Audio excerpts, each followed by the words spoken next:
Good morning, everybody.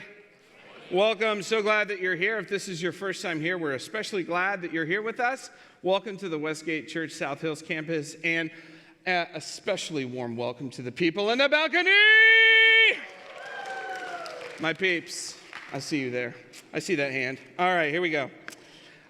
We are jumping back into the book of Matthew, and we're going to be in this section of Matthew for about 10 weeks. And then you're like, 10 weeks? Doesn't that seem too long? And I promise you, it's not long enough. It's an incredibly deep moment. But before we get into that, I want to go back. My mom sent me a kind of a reminder care package, and she's like, hey, you remember the first book that you ever read? And it was Henrietta Chicken Goes to the Circus, a stunning tale, Shakespearean in its themes, filled with death, betrayal.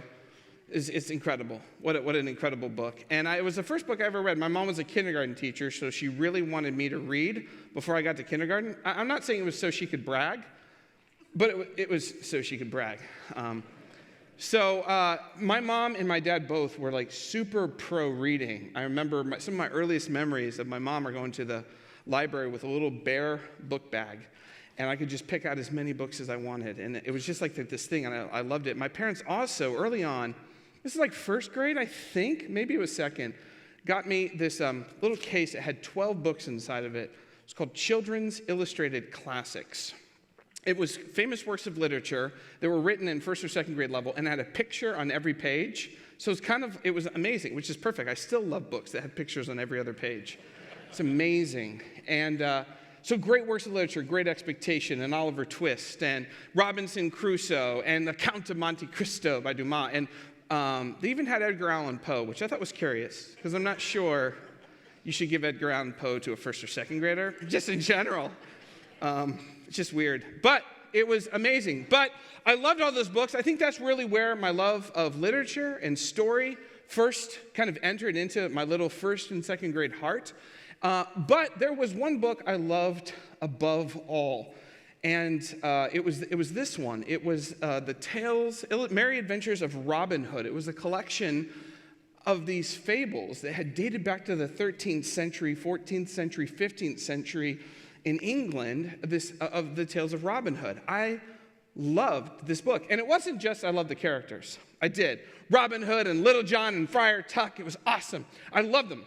But it wasn't just the adventures, like when he shoots an arrow and it splices the other arrow, or he shoots a rope. It's just amazing, right? It wasn't just the adventures. It wasn't just the characters. There was something about the setting of Robin Hood that made it really clear to me that there was something else going on. I want to talk about the setting, because maybe you're like, hey, what are you talking about, the setting?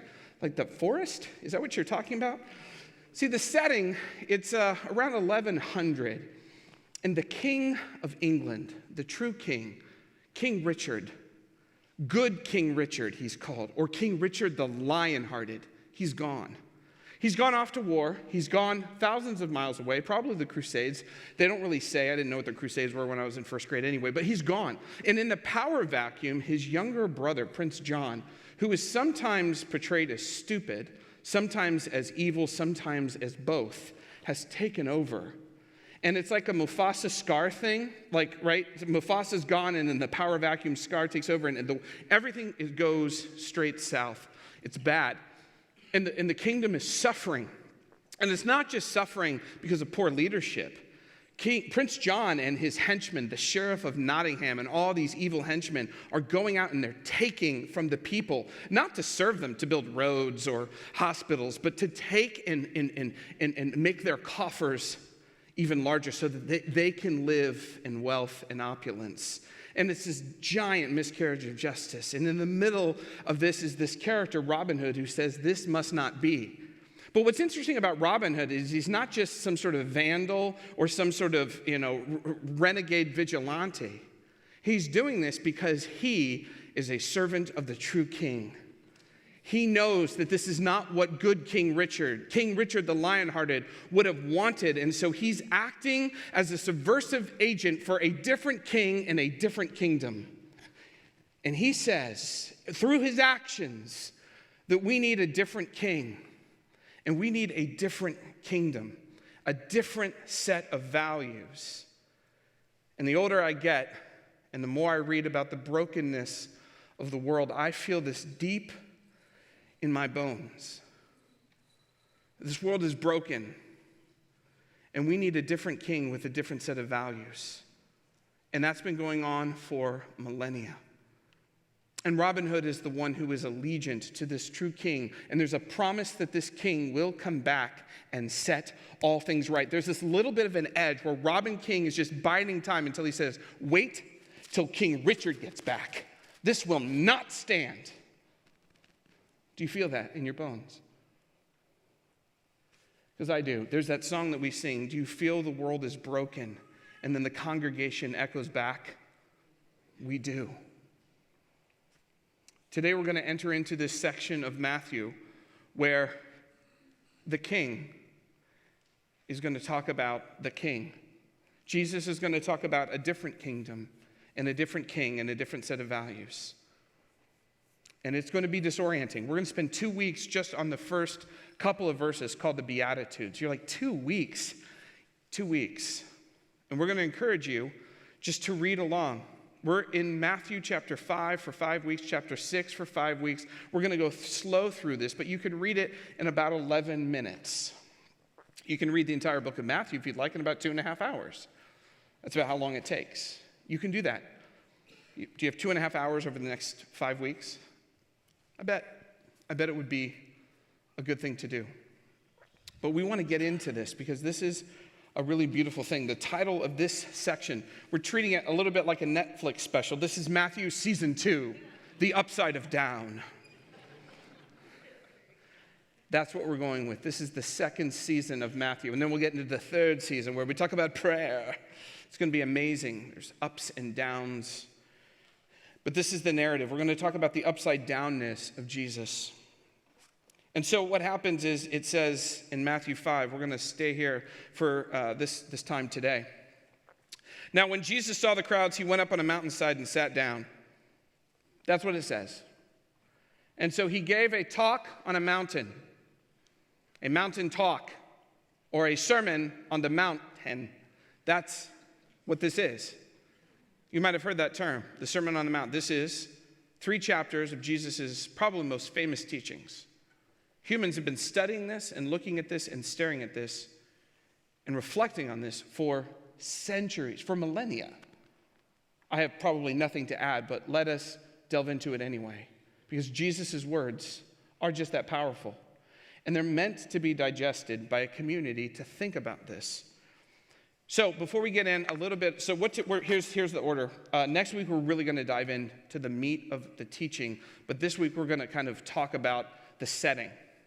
We're going to go a little bit, and then we're going to read it together over this week, and then come back after having thought and digested and really thought about it, and then we'll share some observations. So this week, we're just going to set it up. This coming week, we're all going to read it together. We're going to invite you guys to read it. Again, it takes 11 minutes. Just listen to it over and over. Think on this. Ruminate, meditate on these words. And then we'll come back next week, and we'll really dive into the meat and the implications of this. But before we get any further, I just want to remind you, the author of this, the person who put together this book, this tapestry of collected teachings of Jesus in his work and his teachings, is a guy named Matthew. And Matthew is super duper Jewish. He is steeped in Jewish culture. He is steeped in if you're Jewish and you know it, your name's Matthew, right? He is very, very Jewish. And he's trying to show something to the Jewish people about this Jesus, and he's trying to show it to us. So there's a number of things that he's trying to accomplish. The first thing he's trying to do is show that Jesus he's the Messiah from the line of David. He's like the king. So he's trying to show how richly connected Jesus is to David. Then he's trying to show that this Jesus is actually the new Moses. And David and Moses are 2 hugely important characters in the Old Testament to the Jewish people. And then lastly, he's trying to show that Jesus is like the fulfillment of these prophecies, that he's God with us. God come down from heaven to be with us. This is where he is. And so it says, now when Jesus saw the crowds, this is the beginning of Matthew 5, he went up on a mountainside and sat down. His disciples came to him, and he began to teach them. Now, Matthew was being super deliberate about this because there's this other moment in Israel's history when a leader went up to a mountain and then came down with some laws, some teaching.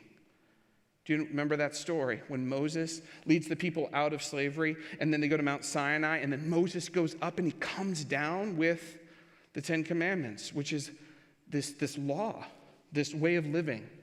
And so what Matthew is trying to get us to see is that Jesus is the new Moses. There's all these parallels, that they're both out of Egypt. They both come out of Egypt. They both cross a body of water. For Moses, it's the Red Sea. For Jesus, it's the Jordan River. There's also a sense that they're in the wilderness, one for 40 years, one for 40 days. That's Jesus and his temptation.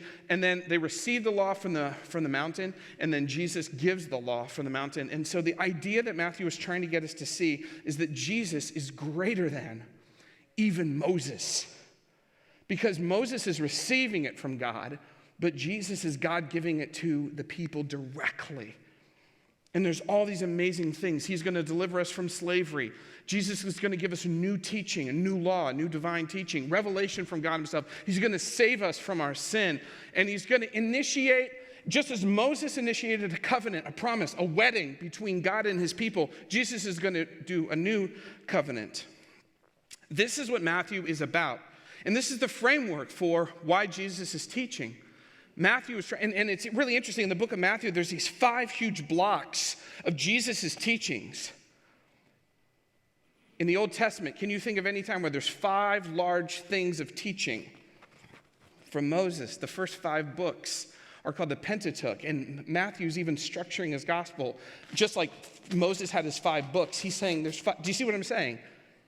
Matthew is trying to show us Jesus is the new Moses, the better Moses. He's God with us.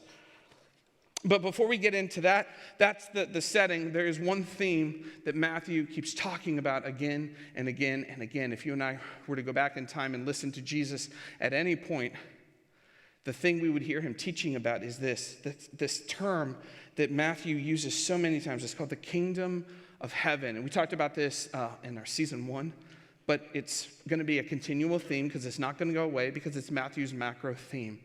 And we've defined the kingdom of heaven as any place where the will and the reign of God is done. And so in the middle of this theme is central. Even if you do a Google search or a word search for how many times this term shows up, it shows up 55 times in the book of Matthew. He uses this phrase again and again and again. Moms and dads, if you repeat something 55 times to your children, is it important? Yeah. Matthew's trying to get our attention. The kingdom of heaven, the way of God here on earth as it is in heaven. In fact, and we showed this the last time we were together, I just took the Gospel of Matthew and I began just in my own. This is just my own activity. I took all the text and I highlighted it in red all the times where Jesus either talked about the kingdom, demonstrated the values of the kingdom, showed the kingdom, or illustrated the kingdom. Does that make sense? And here it is. Just if you just keep going, and this is just the first 15 chapters, it's just all kingdom. It's so much kingdom. It's so much kingdom. Matthew's trying to get something. And so again, just to reiterate what a kingdom is, and this is important. We don't live in a kingdom. We live in the United States. It's not a kingdom. But for the ancient people, when they heard the word kingdom, there's 4 things that immediately came to mind. A king who had a people who lived in a land, and that king had a reign or a value system. Does that make sense? How many of you ever played a sport? Right? Ever had a coach switch or change in the middle of a season or at the end of a season? And the new coach comes in with a different way of doing things? Maybe it's better, maybe it's worse. Coaches have reigns, right? They have ways of doing things. Do you know what I'm saying?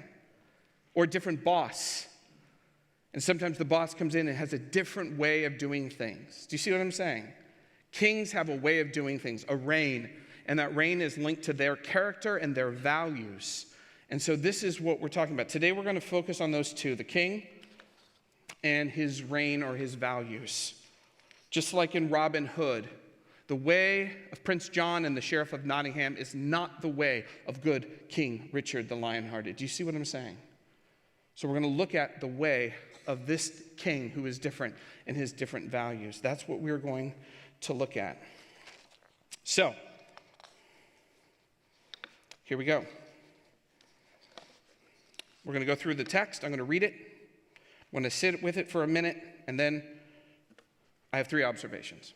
And we're going to go. We're going to read it on our own. Here we go. Matthew 5. I'm just going to read. Now, when Jesus saw the crowds, he went up on a mountainside and sat down. His disciples came to him, and he began to teach them. Blessed are the poor in spirit, for theirs is the kingdom of heaven. Blessed are those who mourn, for they will be comforted. Blessed are the meek, for they shall inherit the earth.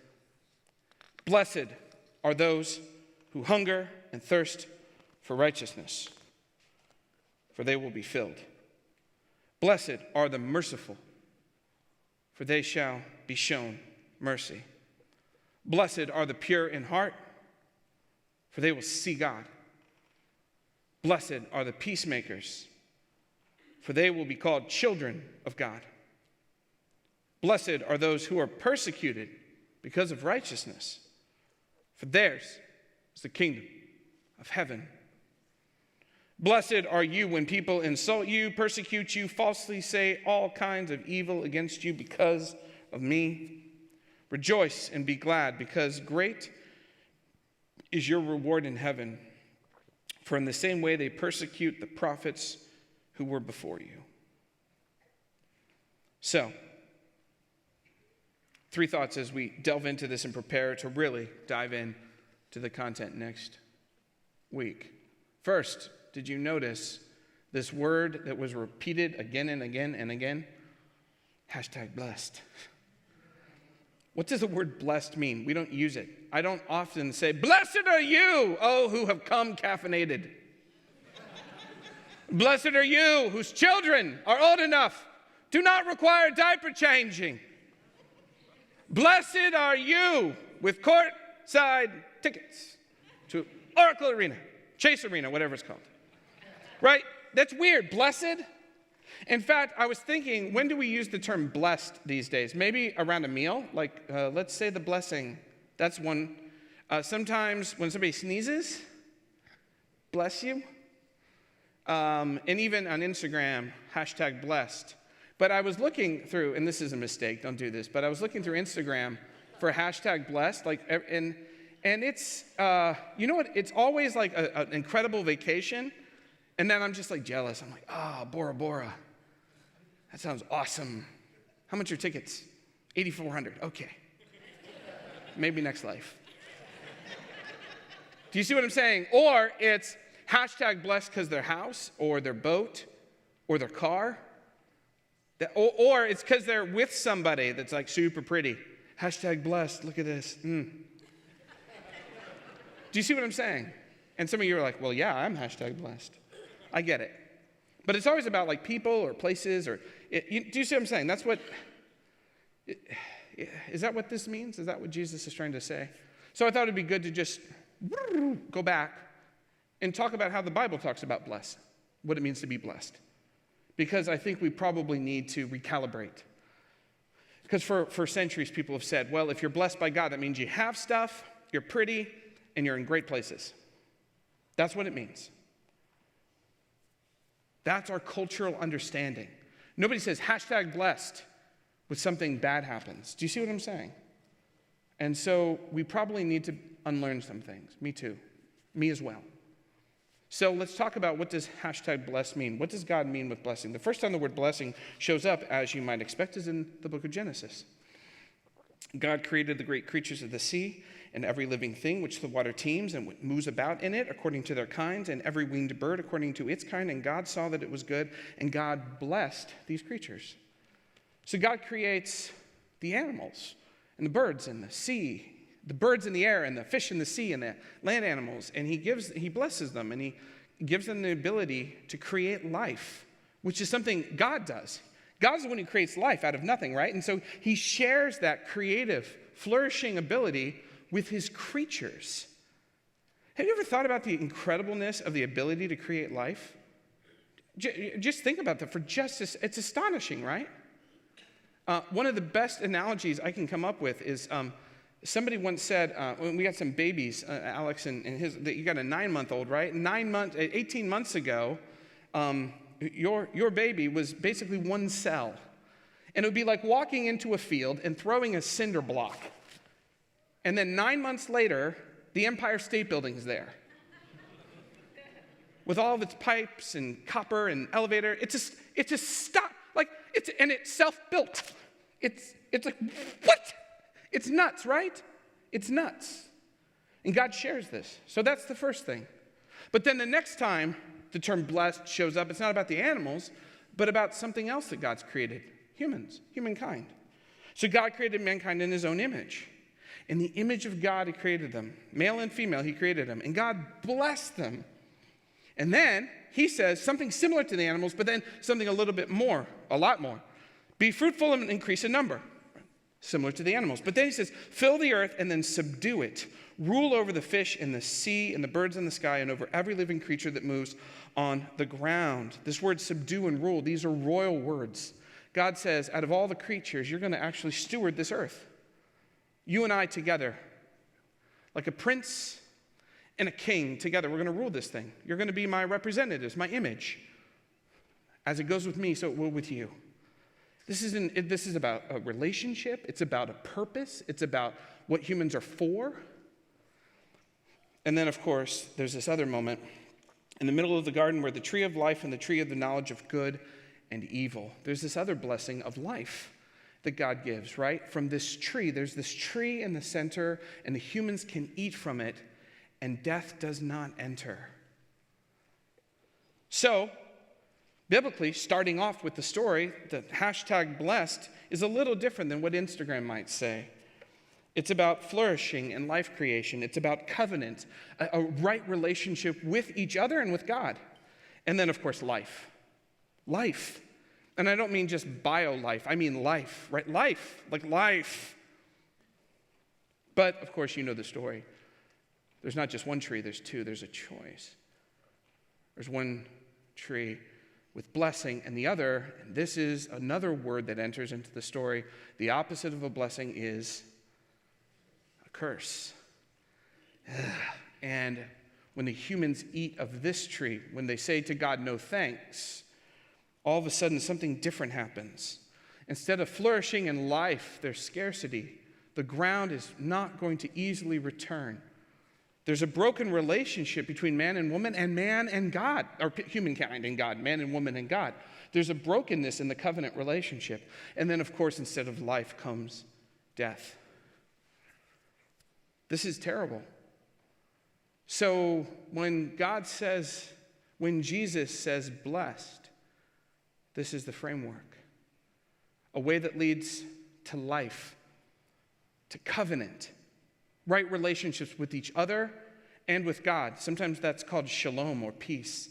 And then flourishing, that life and the rule of the world and we're together. It's just abundance, like a garden, flourishing. And then, of course, the opposite way is scarcity, isolation, and death. Like it's almost as like you can see this and say, I want blessed. But it might be different than what you and I might think. But do you see how tied it is to God himself? Who's the source of blessing? Who's the one who gives blessing? Can we work toward eternal life? Can we make covenant? Can we even create flourishing? God's the one. He's the source. Do you see? So the more connected we are to the source of God, that's when blessing comes. Second thought, and that's this, is the crowd. Who is in the crowd hearing this message? In essence, when we talk about the king and the value, who are the people that Jesus is announcing this kingdom to? Who's invited into this?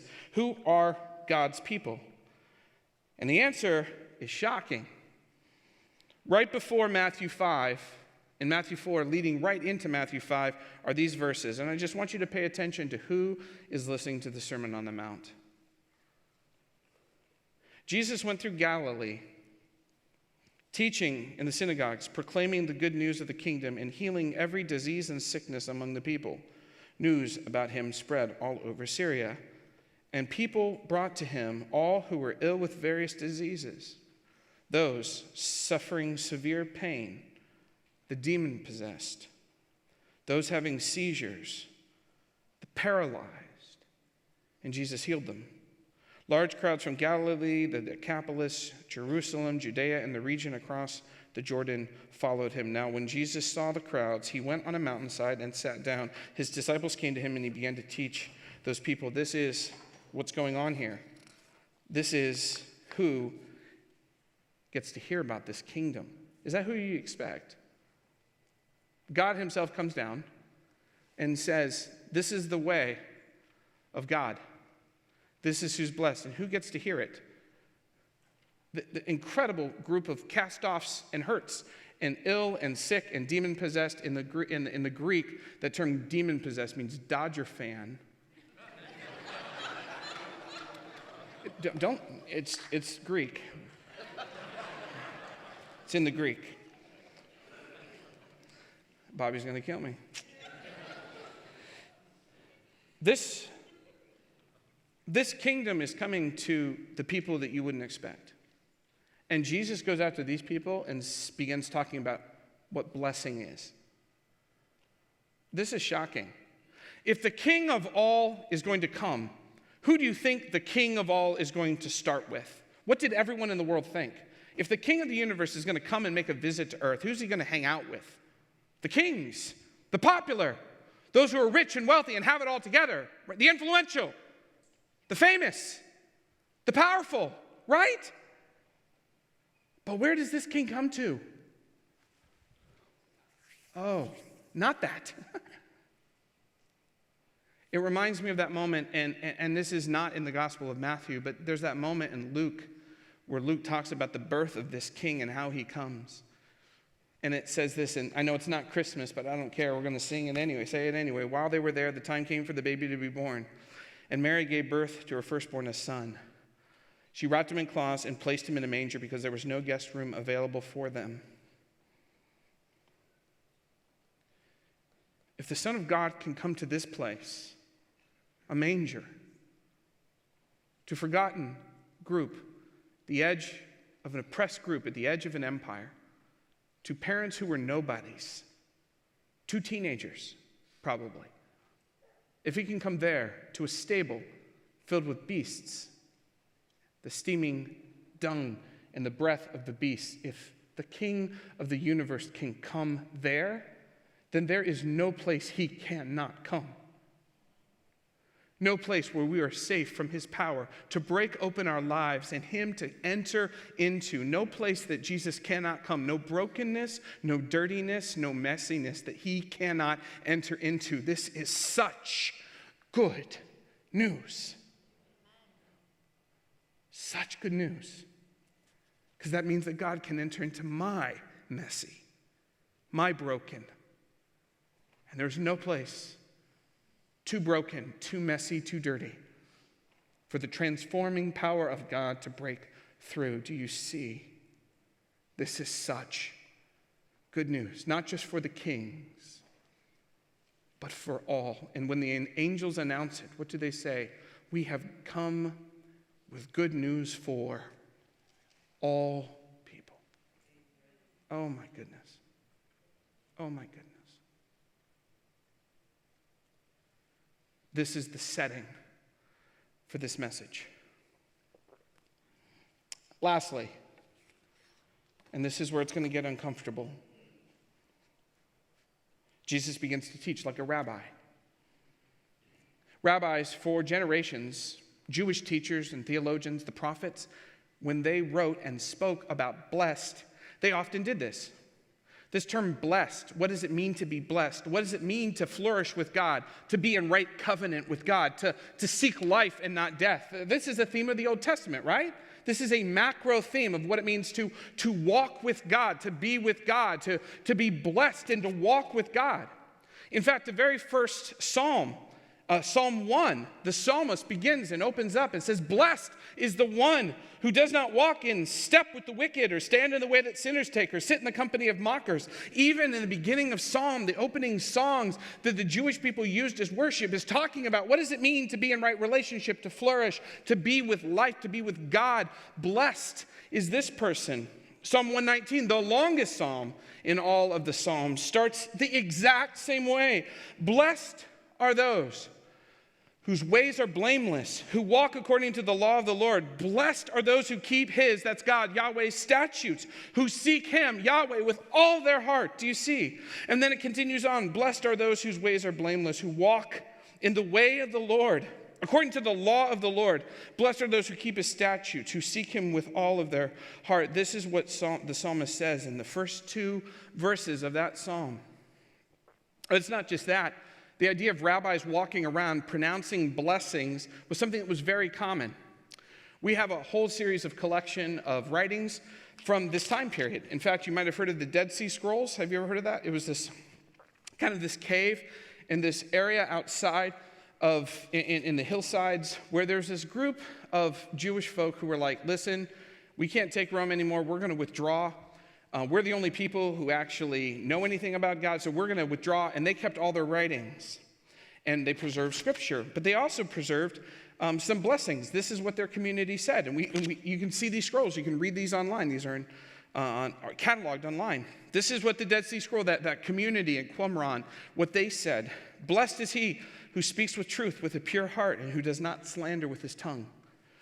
Blessed are those who cling to his statutes and who do not cling to her ways of perversity. Blessed is he who seeks her with pure hands and who does not go after her with deceitful heart. So there's this sense of this is what our community is based on. But it wasn't just that. There's this guy named Ben Sira who was a very famous, his actual name was Jesus Ben Sira. And 150 years before Jesus. And he was a famous rabbi. And we have a collection of his blesseds as well. And as you read through it, he was a Jewish scholar from 150 BC. This is what he said. There are 9 whom I'd call blessed, and a 10th my tongue proclaims. Blessed is the man who can rejoice in his children. Blessed is the man who lives to see the downfall of his foes. Blessed is the man who does not sin with the tongue. Blessed is the one who doesn't serve an inferior. Blessed is one who finds a friend. Blessed is the one who speaks to attentive listeners. Greatest is the one who finds wisdom, and none is superior to one who fears the Lord. So these are his value systems. This is what he says is blessed. Now, some of these sound pretty biblical, right? They sound really familiar. But did you see a couple you were like, nah, what? Did you see it? So it's like, what now? The servant inferior? What? Also, this blessed is he who speaks to attentive listeners. Popular. Got a lot of following. Twitter. What? That's weird, right? But do you see what these are? You can see what kind of kingdom they're talking about, what kind of values, what kind of king. Does that make sense? You can see what the value system is. These blessed statements are not a list of like, here's what to do, but rather, here's what the community of blessedness looks like. It's meant to be thought about, digested, but there's values underneath it that we need to think about. There's a value system here with Ben Sira, a little bit broken. But the other Jesus of Nazareth, is going to come on the scene with his group of blessed, and we're going to study that. Final thought. This list of blessed, and I encourage you to read it this week and really think and reflect on it. What values is Jesus saying here? What kind of king, what kind of kingdom, what kind of people is Jesus looking at? Now that you know the setting, who it's said to, and kind of what blessed means, the biblical understanding of what the word blessed means throughout Scripture. But before we go any further, I just want to point out one final thing, and this was what wrecked me. And it's going to be hard. I just got to warn you. Because following Jesus is not always easy. Because sometimes we accidentally or just through our culture does not worship this king. And we, if we are not careful, can get taken by the cultural drift and the waters in our hearts. Often we want to serve a different king that looks back at us in the mirror. This is hard work. This Sermon on the Mount is found in two places, Matthew 5 and Luke 6. Matthew has 9 blesseds, and we're going to study those and look at those. Luke has 4, but then he has Jesus pronouncing 4 woes. So 4 blessings, which are repeated in Matthew, but then Jesus adds 4 woes. Woes are like the bad side. The other side, the opposite.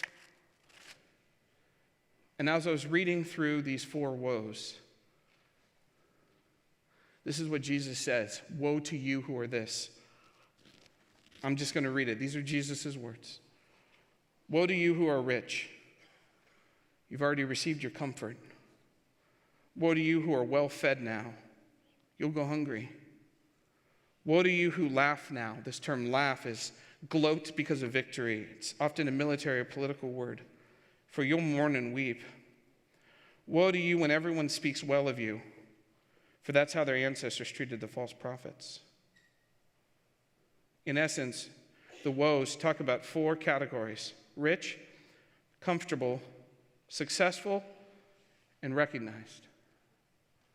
And Jesus says, woe to these things. But if I'm honest, what I most want and pray for are these things. I want these things. I think that this is what it means to be blessed. I have real work to do. If Jesus says, woe to these things, then I'm blinded. I'm not going after the kingdom. I'm going after my kingdom. I'm off. I need to be recalibrated. I need the Holy Spirit's help to transform my heart to go after the things that Jesus is going to offer. And it's not rich, comfortable, successful, and recognized. And that's a dagger, because that's what I want most sometimes. Maybe you're the same way. This is #blessed. And that's not what Jesus is calling us to. It's going to be hard work. But with God's help, I pray that He can transform us into the kind of community that can even look at this stuff, that can even ask God with a repentant heart, God, I know, left to myself, I go after these things. Would you help me go after your kingdom? Would you help me serve the true King? The true King. Would you help me see you well? Would you help me see your kingdom? Let's pray.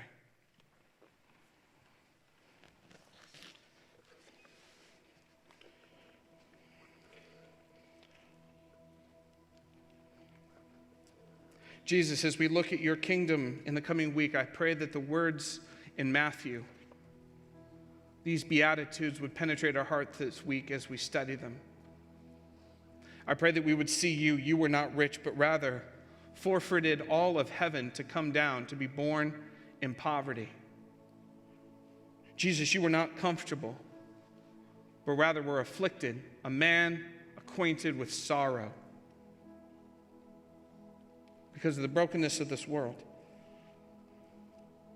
Jesus, by earthly measure, you were not successful. You did not hold office. You were lowly. And you were not esteemed by all men. You were despised and rejected. They spat on you. They tortured you. They killed you. You were a threat. Those are not things I want, God. But I want you, and I want your kingdom. So would you help me see more clearly your kingdom and your way? Help me live and act like you.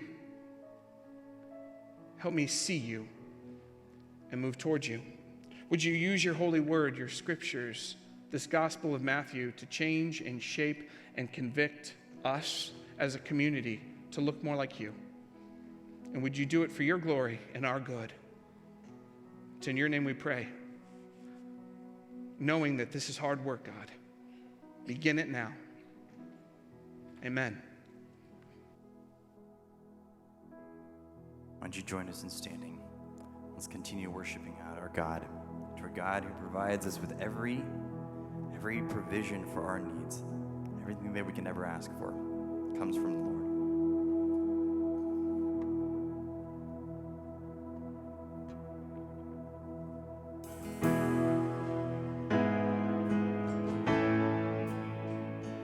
There is healing in the power of the Lord Most High. There is courage in the shadow of His wings. There is peace unending over all my life. There is freedom that washes over me. I find all I need here in your presence, Lord. I open up my soul and you fill me up with all I need here in your presence, Lord. Where blessings overflow, there's always abundantly more. Oh, there is rest in the goodness. There is rest in the goodness of the Lord my God. There is treasure in the kindness of my King. There is comfort in knowing your unfailing love. My provider, you set my spirit free. I find all I need. I find all I need here in your presence, Lord.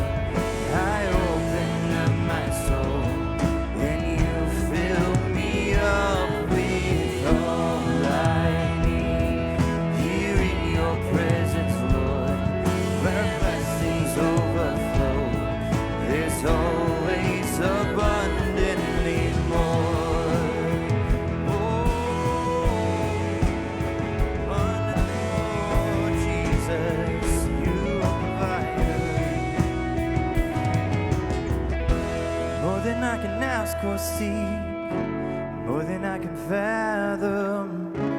God, your love for me is better than I imagine. More than I can ask or see,